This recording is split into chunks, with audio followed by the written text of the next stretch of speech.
Deep Dive Film School makes no claim of ownership of the film footage used in this episode. The film footage is owned entirely by the copyright holders. Also, we're going to spoil the hell out of this movie, so this is your warning. Welcome to Deep Dive Film School! Oh, this week we're going to get into that one scene from the 1982 film Blade Runner. Let's dive in.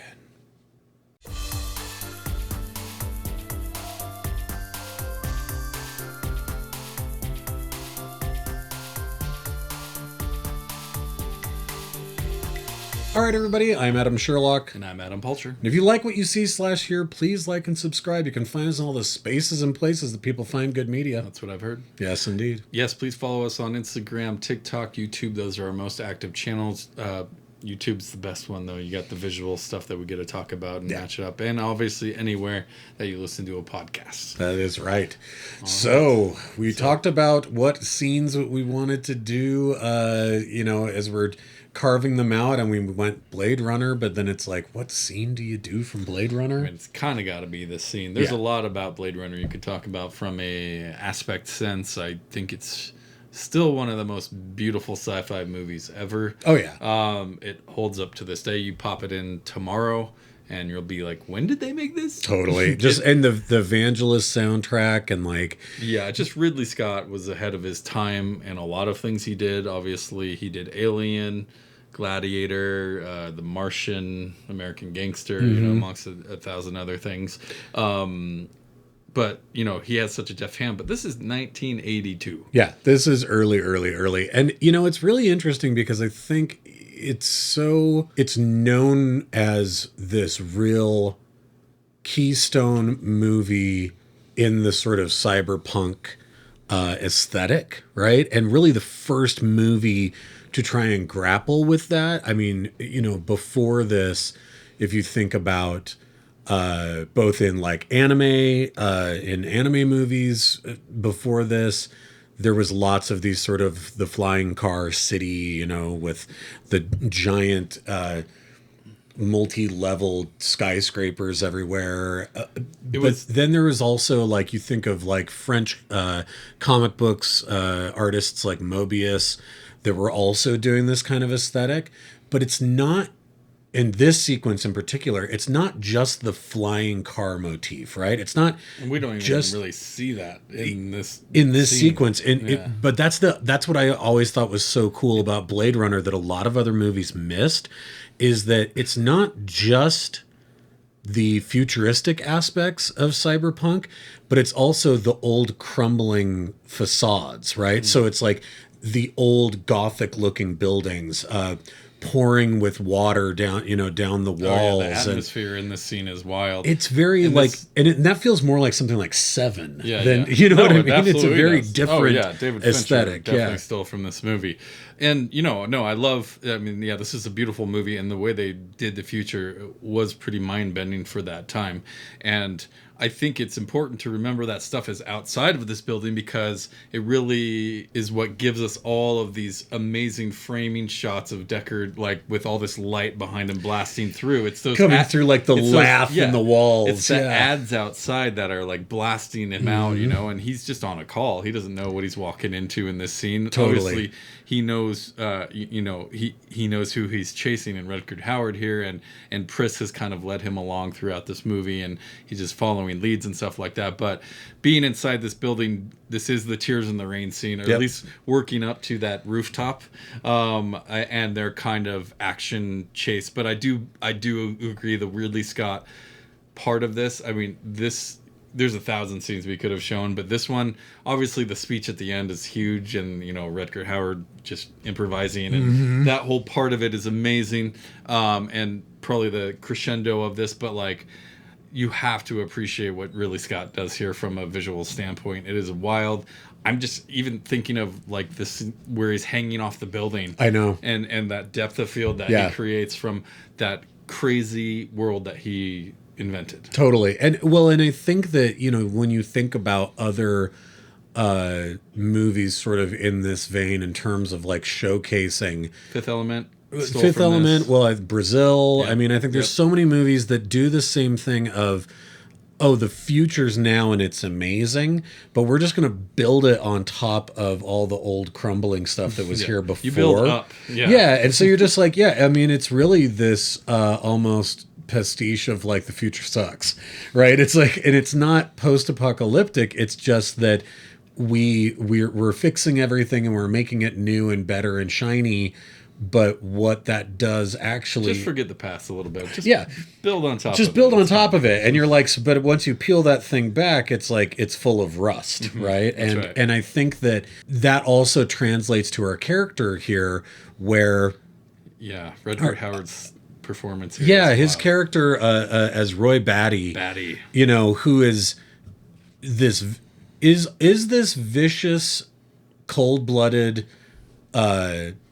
android, but at the same time also just wants the same thing anybody else wants, right? Yeah, he's like, I want to live, like, let me live. And that's what he's trying to do through this whole movie is like, how do we stop the ticking time bomb that is my heart? Things you wouldn't believe. And that's what that's on to, you know, the ship's on fire outside of Tannhauser Gate. Like all of that stuff is glitter. Yeah, but it's so cool because it's like that is this idea of that really gets to the heart of Philip K. Dick's story, which is like, if you've imbued some organic machine with memories and with emotions, then why would it not then want to live? Like when we reviewed Ex Machina, the idea that an android or whatever gaining sentience, we always defer to this idea that like, oh, it'll like us. And it's like, no, just because it's aware of its own existence doesn't mean it won't be Roy Batty, right? Doesn't mean it'll be like, fuck you, I need to live, right? Yeah. And I think that's a really interesting point that the movie makes. Well, and that's, I mean, the whole android thing, you know, you're questioning it with Sean Young's character through the whole thing. Is she or isn't she? Yeah. You know, like, what's the difference? Does it matter? You know, even the newer version with Denis, who directed it, also, you know, did Ex Machina, but a perfect like handover. Hey, Ridley, this is the new Ridley. Completely. Well, and if I may, since we're talking about it, when we did our, if anybody watches our shorts, we do Fuck, Marry, Kill. And for the Femme Fatales, you put Sean Young's character, but really you should have put Pris. You're right. Pris is the dangerous one. Damn. Sean Young's just like, is she an android? Will she die really young? But if you're putting her up next to like Alex Forrest from Fatal Attraction, it should have been Pris. Damn it, you're right. Anyway, and this is really where our scene starts, is right after Pris dies, after she tries to thigh master Harrison Ford's head right off of his neck. Yeah. And you go, and again, this is another cyberpunk trope, is like the weirdly sexualized violence at times, right? And there is like, her character is this psychopath that's also deeply sexy in certain moments. Sure. Deeply terrifying and deeply sexy. Yeah, you know, I mean, and this is kind of a fun scene building up to his demise. Yeah, his death, whatever you want to call it. Because now he wants revenge, and I don't think we ever feel like Deckard has the upper hand here. No. And not once, and Batty's just playing with him. He's just, you know, like a cat. Yeah, he's batting him around. Yep. But you never feel like that. And a lot of movies, I think, would try and make him the hero. And he absolutely is not here. He's the anti-hero. And not only is he not the hero, but Deckard's character doesn't even really seem to know. And I really like this. And I know that this was a studio issue, and that's why they went back and there's like 15 different versions of the final movie. Oh yeah, there's lots of versions of this movie. Apparently, if Howard didn't change this line either, that it would have been way worse too. Oh no. So well, we'll get to that in a second. They got it right the fifth time, or so they but I really like that Deckard's character is uninvolved in a lot of ways, like doesn't seem to really know. I mean, he's been sent to dispatch these androids. They don't show him like getting all the getting all the information. No, right? and when he's watching him at the end here, and I love this aspect that they show of Batty's hand is every time that it starts to clench in on itself like that, like that's how he knows that his system is starting to shut down. And so he pulls out that nail and sticks it through his hand as a way to like stave that off. And I just thought, like, again, there's the Christ-like... Not symbolic of anything. Not at all. But I like that, I think that all that stuff is really interesting. It really works. He strips all the way down to his biker shorts here. Again, very much the cyberpunk aesthetic. Sure. But yeah, him busting through the walls and like it's very scary. He's playing this game, and he's like, "That's not very sporting of you." Yeah. Like he's just again toying with him. He breaks his fingers and then puts his gun back in his hand. Throws his head through the wall, and even saves his life. Spares his life at the top. Yeah.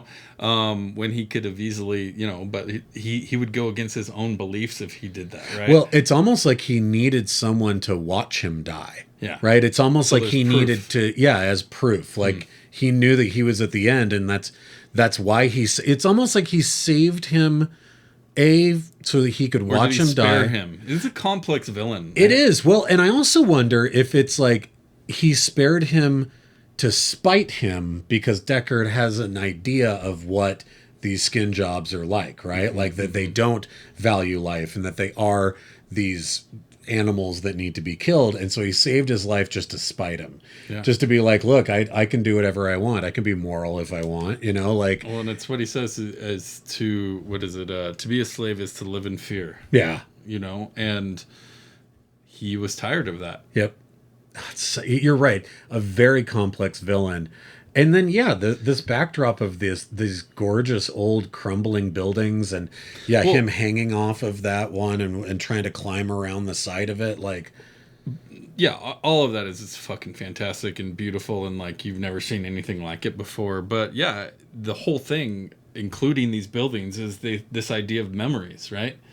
That's what this movie is about. It's about the real memories, the ones you want to be real, the implanted memories, right? And so, even these buildings used to be a memory of something, but now they're, hotels for skin jobs. Yeah, exactly. And they've been overrun by these new manufactured. Those are like the manufactured memories that the androids have. And Batty's been around long enough to understand and probably have some of those real memories, and he's tired of it. He realizes people aren't going to change. Yep, and then that's why he talks about all the things that he's seen that no one would ever believe. Wash away like tears in the rain. So what was the original line? Oh, I don't know. I'm not sure, but apparently I did.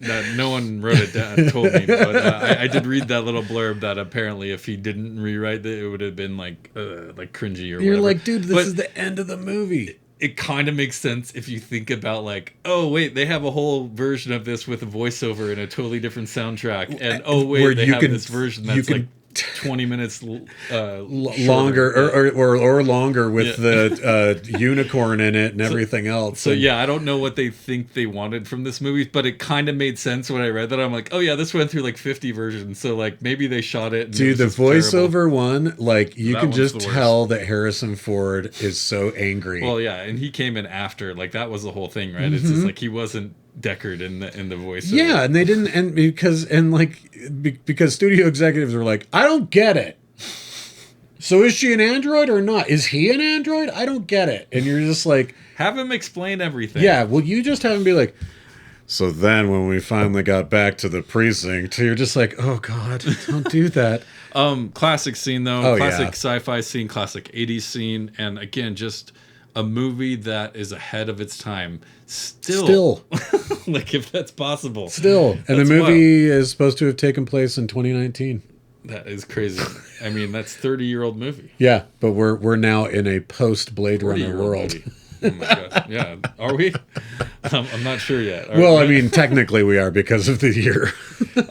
But a brilliant way to end this movie. It worked out. This movie just like it kept lucking out. Yeah. Because if it wasn't shot the way it was, or was about the way it was, because it's a pretty slow movie. Yeah, And for it's not for what everyone. it looks like, Yeah. it's a surprisingly Same with slow 2049. movie. It's Yeah, pretty, like, that's even slower, Yeah. honestly. And so, like, you have to kind of be the right type of person that's ready for something like this, or ready, having an open mind enough to want to experience maybe that's a really interesting point. a Like movie like this, because you I'm guessing it didn't do well when it came out. No, I think it was pretty divided, and you know, I would think also it's like you made the comparison earlier in terms of like the look of it, but it's like the way that the movie looked, you would expect it to then be Fifth Element.